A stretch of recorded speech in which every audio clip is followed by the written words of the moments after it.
The clockmaker's gift. In the heart of the quiet town of Windmere stood an ancient little shop tucked between a bakery and a bookstore. It was called Time and Whimsy, and it smelled of old wood, machine oil, and cinnamon tea. The owner, Mr. Elric Thorne, was the town's clockmaker.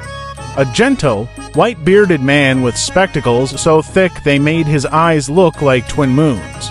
Mr. Thorne had lived in Windmere longer than anyone could remember. His clocks were famous not just for their craftsmanship, but for something else. People said strange things happened when his clocks struck midnight. Children dreamed of flying, lost things turned up, old wounds began to heal. No one could explain it, and no one ever asked. In Windmere, you simply let some mysteries be. One rainy evening, a young girl named Myra wandered into the shop, drenched and holding a broken pocket watch. Her grandfather had given it to her just before he passed, and it hadn't ticked since. "I don't know if it can be fixed," she whispered. Mr. Thorne examined it with a soft hum. "Everything that's loved can be mended, Myra."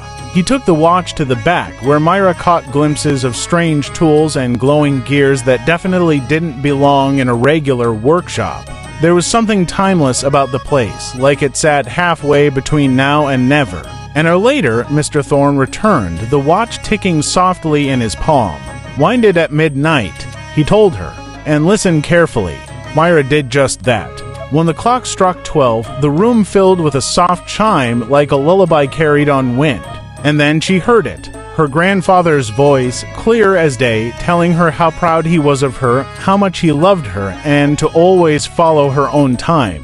Tears streamed down her face. The watch never spoke again, but it ticked perfectly from then on, and Myra never forgot the feeling it gave her, like time had wrapped around her heart and gently held it in place. Mr. Thorne passed a few years later. When the townsfolk came to clear the shop, they found it empty. Not dusty or abandoned, just gone.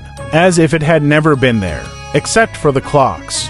They all still ticked, every single one, and when they struck midnight, they sang a soft, secret song only the heart could understand.